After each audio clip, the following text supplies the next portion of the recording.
اچھا، تو کیا اصل میں باقی تمام چیزیں اسموک سکرین تھی کہ آخر میں پیپلز پارٹی کو بھی موقع مل جائے کہنے کا کہ ہم نے 18ویں ترمیم بچا لی اور دیگر اتحادیوں کو بھی کچھ نہ کچھ مل جائے؟ اصل میں کرنا یہ تھا کہ آرٹیکل 243 میں ترمیم کرنی تھی اور ججز کے ٹرانسفر والی ترمیم کرنی تھی. اس کے علاوہ باقی تمام معاملات جو بلاول نے اپنے ٹویٹ میں بتایا ہے وہ آپ لوگوں کی کوئی کرنے کی نیت بھی نہیں تھی. نہیں بالکل آبویسلی حکومت کی نیت تھی اور حکومت نے کرنی ہے، لیکن ظاہری بات ہے کہ آپ کو پتہ ہے بڑا اتحادی پیپلز پارٹی ہے اور پیپلز پارٹی کے پاس وہ ووٹس ہیں جس سے آئینی ترمیم ہو سکتی ہے. اب اگر انہوں نے اس پہ سٹانس لیا ہے، اور یہ بھی ایک غلط تاثر دیا جاتا ہے شاید 18ویں ترمیم کا رول بیک ہے، بالکل قطعاً رول بیک نہیں ہے. اس نیت کے ساتھ ہم سامنے نہیں لے کے آئے اس تمام چیز کو، یا یہ ہم نے پروپوز اس لیے نہیں کیا. ایجوکیشن ایک نیشنل ایمرجنسی ڈکلیئر کی ہے وزیر اعظم پاکستان نے، which is a very valid concern. Population کے اوپر جو ایک ایکسپلوژن ہے پاپولیشن کی، یہ بھی ایک ٹیکنگ ٹائم بام ہے. آپ بلکہ دیکھیں تو ہر سال جو ہے اتنا اضافہ ہوتا ہے آبادی میں، اس کو بھی ایک فیڈرل اپروچ ہونی چاہیے اور فیڈریشن سے ایڈریس ہونا چاہیے. ہم کسی صوبے کے اختیارات واپس لینے کی بات نہیں کر رہے یا 18ویں ترمیم کو رول بیک کرنے کی بات نہیں کر رہے. ہم اگر وقت کے ساتھ کوئی بہتری آتی ہے بالکل ہم وہ پرپوز کریں گے. NFC ایوارڈ کے اوپر اگر بات کی میں نے ان کے دیکھا جو انہوں نے پریس کانفرنس کی، تو میں سمجھتا ہوں NFC کے اوپر ایک آلٹرنیٹیو طریقہ بھی نکالا جا سکتا ہے.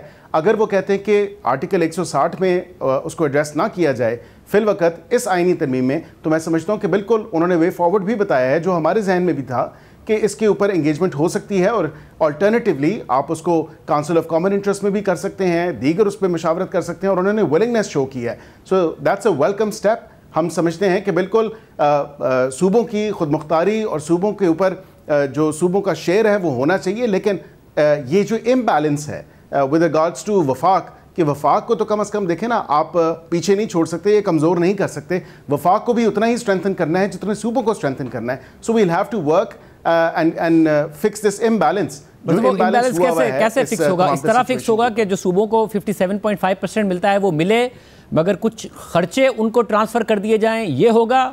یا ان کو ریونیو موبلائزیشن کے ٹارگٹ کے ساتھ کیا ہوگا؟ کیا اگر آپ فلیکسیبل ہیں تو آپ کس کے لیے راضی ہیں جس پر پیپلز پارٹی کے سامنے ایک اور پروپوزل رکھیں؟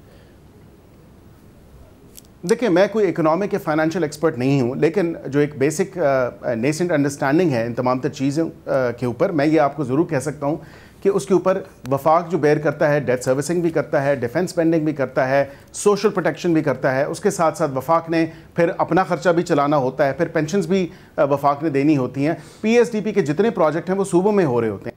تو جب صوبے اپنی ریونیو جنریشن کر رہے ہیں تو کچھ نہ کچھ میکنزم ہونا چاہیے. Of course it's too early with this کہ یہاں پہ جب ڈسکشن نہیں ہوگی، ڈسکشن ہونی چاہیے، ڈسکس ہونا چاہیے، جس کے لیے انہوں نے ولنگنیس شو کی ہے، اور ہمیں آگے بڑھنا چاہیے. سونر دین لیٹر ایکچولی یہ ڈسکشنز ہوں تاکہ اس معاملے پہ آگے بڑھا جائے. اور جو ورکیبل میکنزم ہے، جو ایکسپرٹس بتاتے ہیں کہ ادھر سے اگر آپ جو ہے اپنا بوجھ یہاں سے اٹھا لیں اور پیسے آپ کو ملتے رہیں، لیکن PSDP کے حوالے سے بات کر لیں کہ شاید وہ پروجیکٹس جو ہیں وہ خود اس حوالے سے دیکھ لیں. دیر نمبر آف ویز، لیکن یہ ایکسپرٹ جو ایڈوائس ہوگی جو فائنانس اور اکانومی کو سمجھتے ہیں اسی کو آگے دیکھ کے اڈاپٹ کر کے آگے بڑھا جا سکتا ہے. تو پھر یعنی کہ اگر ابھی کیونکہ حکومت کو جلدی بہت ہے، آج کابینہ کا اجلاس ہونا تھا پیپلز پارٹی کی، کیونکہ کل CEC میں نہیں فیصلہ ہو سکا اس لیے آج کابینہ کا اجلاس نہیں ہوا، اور اطلاعات ہیں کہ آپ 15 نومبر تک اس کو پاس کرانا چاہتے ہیں، تو کیا یہ سمجھا جائے کہ آرٹیکل 243 اور ججز ٹرانسفر کے معاملے پہ جس پر پیپلز پارٹی تقریباً تیار ہو گئی ہے، اور آپ بھی کہہ رہے ہیں کہ جو پیپلز پارٹی کا پروپوزل آپ اس سے اگری کر رہے ہیں، اس کے تحت ہو جائے گی 27ویں ترمیم اور پھر آئے گی 28ویں ترمیم؟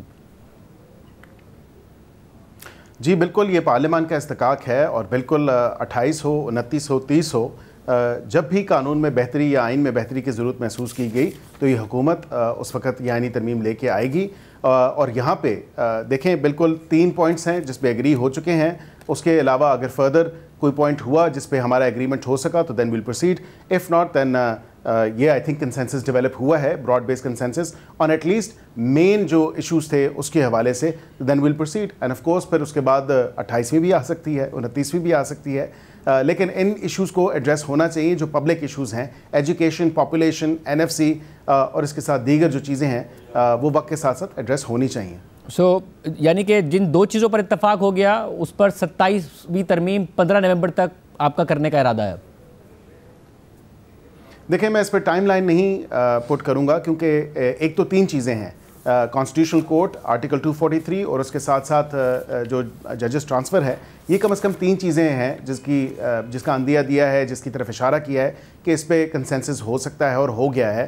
اب اسی حوالے سے جو پرائم منسٹر کا نوٹ ہے وہ ملے گا، اب آف کورس کابینہ ہوگی، جو لیجسلیٹو سٹیپس ہیں وہ اڈاپٹ کیے جائیں گے، پھر یہ سینٹ میں پیش ہوگا، پھر کمیٹی میں جائے گا، جو اسٹینڈنگ کمیٹی ہے وہاں پہ تھریڈ بائی ڈسکشن ہوگی، اور اس کے بعد جو ہے یہ نیشنل اسمبلی میں ٹرانسمیٹ ہوگا اور پھر تمام تر معاملہ ہوگا۔ اب اس میں کتنے دن لگ سکتے ہیں اور کتنے دن لگنے چاہیے، یہ تو ان کمیٹی ممبران پہ ڈیپینڈ کرتا ہے کہ وہ کتنا ٹائم لیتے ہیں اس پہ ڈسکشن کرنے کے لیے۔